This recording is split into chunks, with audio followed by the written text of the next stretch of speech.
хотим пожелать вам, всем народам, которые вы представляете, чтобы ваши своим рассказом о войне еще раз напомнили, чтобы каждый задумался. И не только задумался, наверное, сделать максимально, что от него зависит в борьбе за мир. Своими рассказами. В том числе рассказами, я не сомневаюсь, когда вы будете на родину, еще раз, наверное, расскажете своим родителям. Спасибо большое.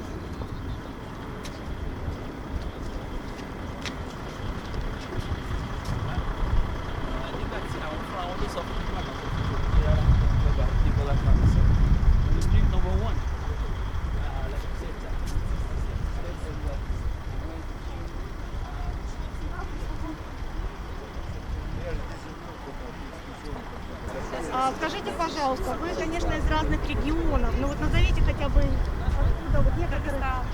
Казахстан, Кыргызстан. Кыргызстан, замечательно. Россия. Мы всегда рады и вашим услугам, конечно, все наши залы, наши экспозиции. А в крепости многие из вас бывали раньше? Да, один раз, 41 год назад. Да, кто-то учился, но кто-то был давно, кто-то и не был. Но уверена, что те, кто были, для себя откроют новые страницы истории.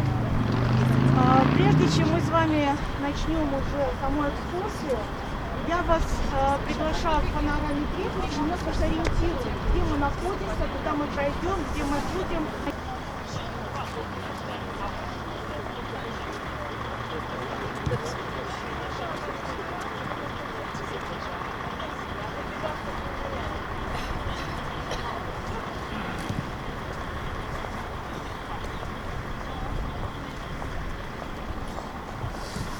Брестская крепость начинает еще в 40-е годы 19 столетия, когда для укрепления рубежей Российской империи, белорусские земли входили в ее состав, было принято решение о строительстве 9 крепостей. Одна из них, Брест-Литовск, строилась на месте старого города. Мы уже отметили его тысячелетие. Крепость располагалась на 4 островах. Центральный остров Цитадель. Здесь он как раз входит в состав мемориального комплекса. И вот это восточная часть Коблинского укрепления. Мы с вами посетим музей обороны Брестской крепости, где представлена вся ее 180-летняя уже история. Накануне Великой Отечественной войны крепость уже давно утратила первостепенное оборонительное значение. Это был приграничный советский военный городок. Проживала на территории крепости. Государственная граница проходила по реке Западный Буг, в районе крепости по обводному каналу. Граница сегодня здесь проходит. Вот главный удар пришелся именно на это западное направление. Внезапность нападения была в том, что в полном окружении, без помощи, без связи, без продуктов, питания, боезапасов осталось 3,5-4 тысячи.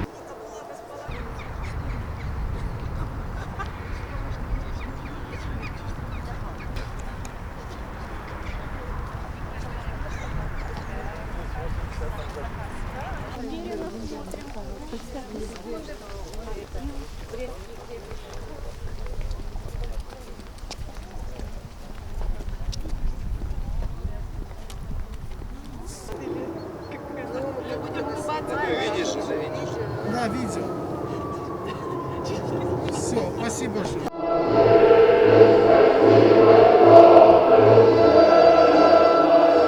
Гитлеровцы забрасывали гранаты в казарму. Наши бойцы словили. Но здесь оставались известные и неизвестные нам герои. Мы же с вами направляемся на центральный остров. Я вас очень прошу, пожалуйста, передвигайтесь компактно вместе. Наша группа.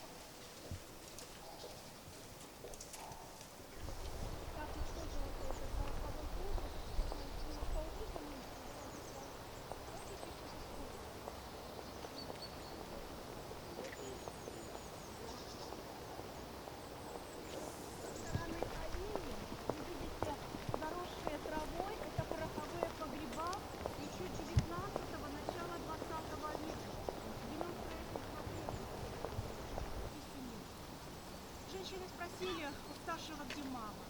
Сказал, бежит с сестренкой на руках. Когда выглянули, перед глазами была страшная картина. Метров 20 на спине лежала женщина. По ней ползал маленький ребенок. Он плакал. Было видно, но ничего не поняла. Взрослые принесли ребенка. Это была девочка. Она была уже на смерти. Для очень многих вот этот первый страшный обстрел, первый час войны стал последним в жизни. И здесь же представлена такая площадка бронетехники, но это техника.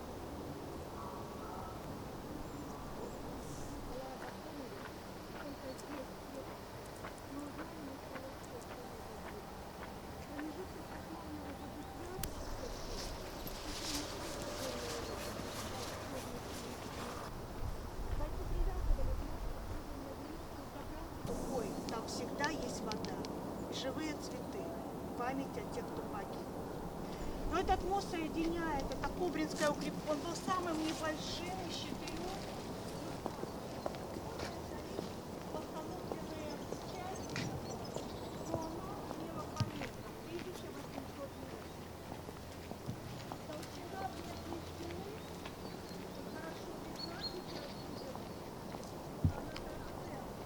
Порой выделили такую сумму, что мы смогли теперь не только провести капитальный ремонт, реставрацию, но и музей Пикассо объектов. И здесь уже можно с разных ракурсов узнать об истории крепости уже посредством художественных панорам, манекенов, фигур натуральной величины. То есть каждая спины здания Белого дворца это постройка еще времен старого города. Клуб, столовая, склад боепитания, продовольственный склад. Сегодня трудно сказать, в каком количестве, из каких именно подразделений сражались на этом участке. Но насколько драматична была ситуация, рассказывает надпись, оставленная неизвестным защитником на 3 кирпичах. Мы ее увидим в музее. Умираем, не сразу. А мы с вами направляемся уже на площадь церемониалов.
Подождите, пожалуйста, мы все вместе с вами пойдем.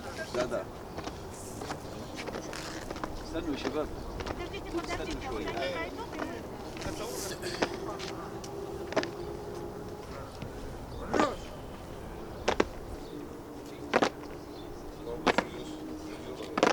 Я видел одного.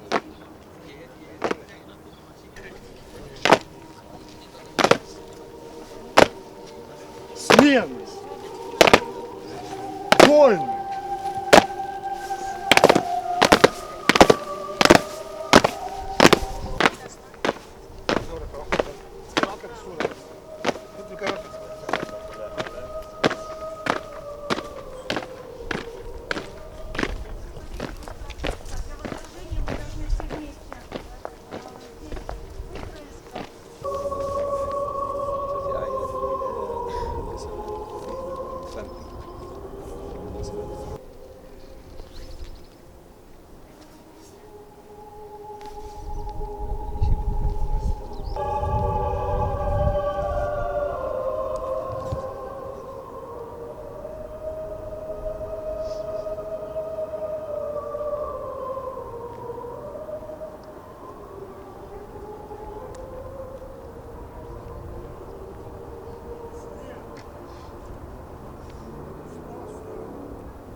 шаг.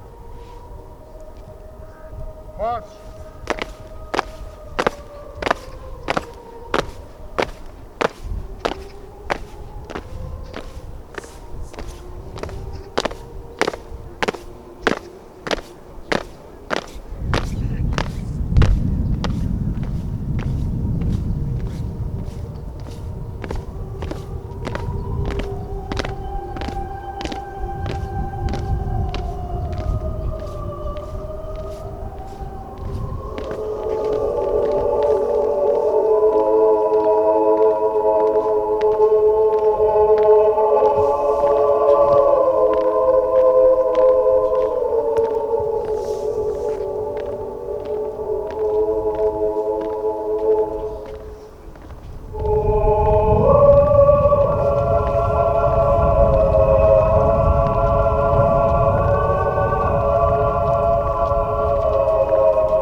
Вечная слава героям, павшим в борьбе за свободу и независимость нашей Родины.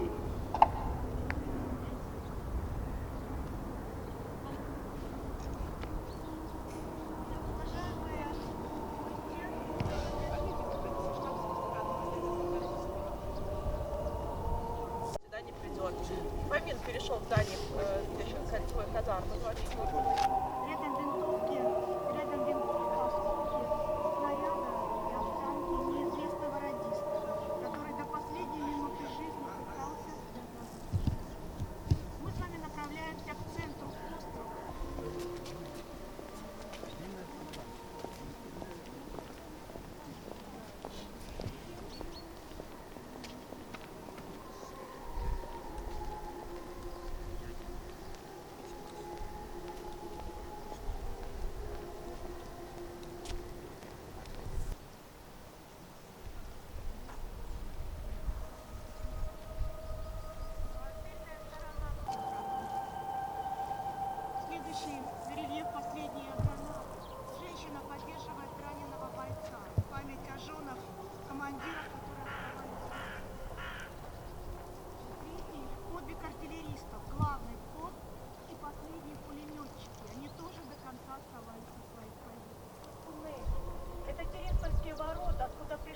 главный удар противника в западное направление. Эта штурмовая группа сумела ворваться в центр, разделившись, и одна из часть этой группы заняла пустое на тот момент здание. Переходила из рук в руки. В послевоенные годы сохранялась как памятник войны. 2 этажа уцелели. А с 1995 года это действующий православный храм. Он восстановлен по фотографиям и чертежам. И внешне максимально русским барокко.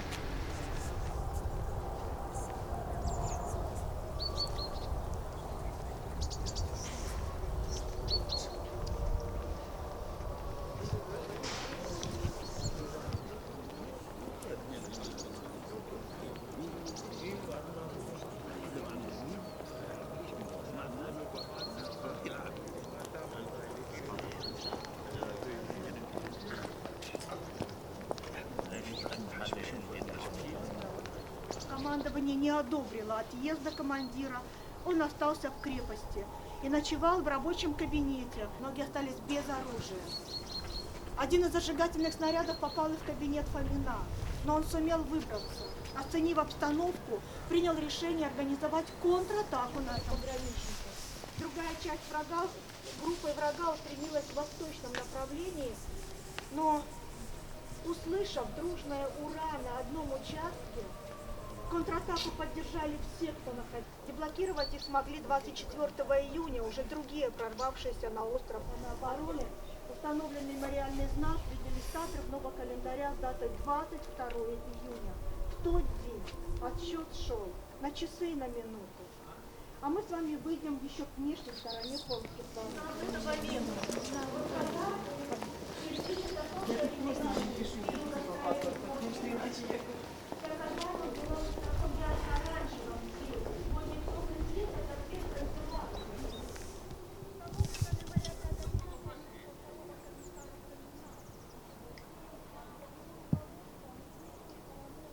Что все нормально там.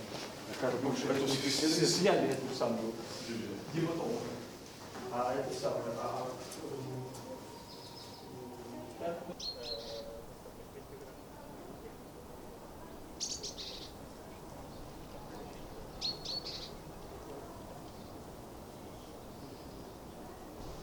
Немцы подошли к реке, там закрепились. Они не выходили на сам мост, как представлено в художественном фильме. Они фактически рассыпались по этому берегу, закрепившись. И уже тогда, как вспоминал Гурчин, с мая московские гранаты не могли вести избирательно в немецких автоматах. В память об этом драматическом моменте на этой кирпичной кладочке установлен еще один мемориал. Я хочу вас спросить, с вами пройти.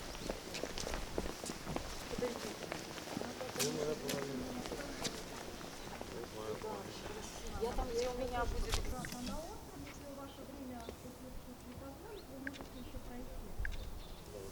لا فيش برد لا انا من النوع اللي بسبح بالشتاء والبرد.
Оружие, боеприпасов из 13 стран мира.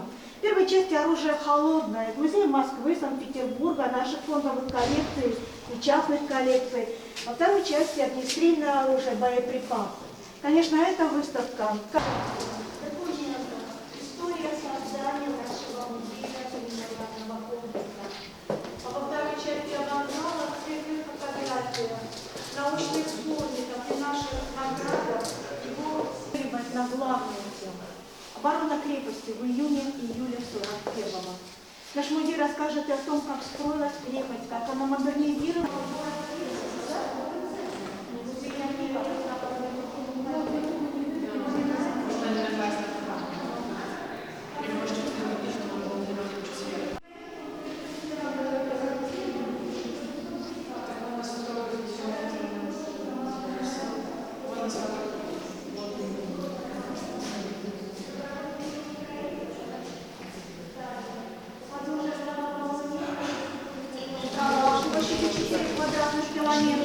Центральный остров Первой войны это была оборонительная отразить атаки любого противника. Но с развитием артиллерии становилась очевидна необходимость модернизации крепости. И уже за ее пределами строились передовые укрепления. Занимался уже преподавательской деятельностью. В витрине фотографии здесь крепости, здание Белого дворца, Брest-Литовского мирного договора. 3 марта Беларусь отошли к германскому государству. Но уже менее чем через год после революции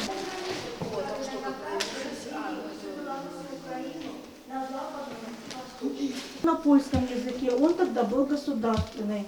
1939 года. Нападением Германии на Польшу началось в 17 часов. 7 немецких самолетов совершили налет на крепость Бресте над Бугом, Беларусь и Западную.Ический шанс на воссоединение первого. Что она собой представляет? А накануне крепость, как и сегодня, располагались у самой границы с Польшей. На то время купить границы проходил в Западной Буг, города Бреста, и момент Героя Советского Союза. Помимо подразделений погранотряда, в крепости дислоцировались части 6-й стороны начала Великой Отечественной. Я хочу обратить ваше внимание на эту легендарную винтовку системы Мосина. Именно штык винтовки, как проровывал штыков командира быть семей этого периода. Сохранились и письма, отправленные из крепости бойцами, командирами, членами семей. Я хочу обратить ваше внимание на эти пожелтевшие Подмосковье 11 мая 1941-го, из такие строки. О скорой войне много думали и говорили, но никто не знал, когда именно она начнется. А 22 июня в 4:15 утра мирный сон гарнизона был нарушен разрывами снарядов. В первое мгновение многие решили, что это разразилось очень сильно в Киевском укреплении в 1956 году. Там сражались пограничники. Его стрелки застыли в районе 4-й армии, Хайнца развивался. Закончился успех Брестской крепости в первый день войны. Об этом ему родным сообщают сослужители Павла. Хайнц упал на землю, как подкошенный, и издал пусто. Оба погибли в возрасте 22 лет. Один из них защищал свою родину.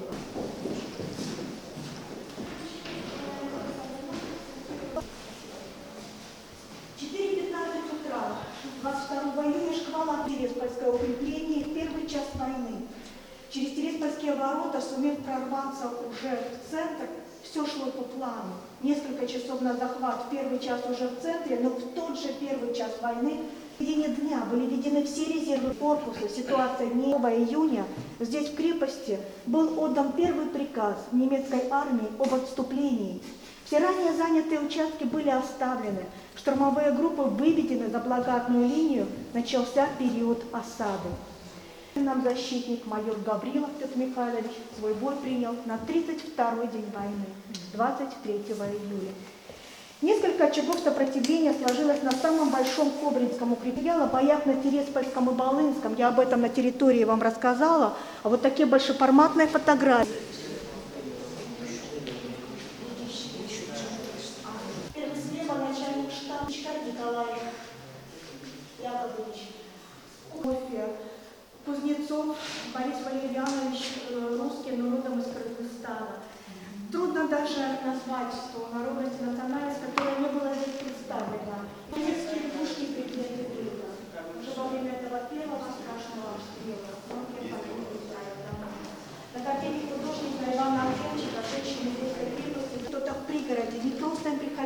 выживать в этих условиях оккупации. Как вспоминала Наталья Михайловна Кондровская, трудно представить, что пришлось пережить в 20 лет.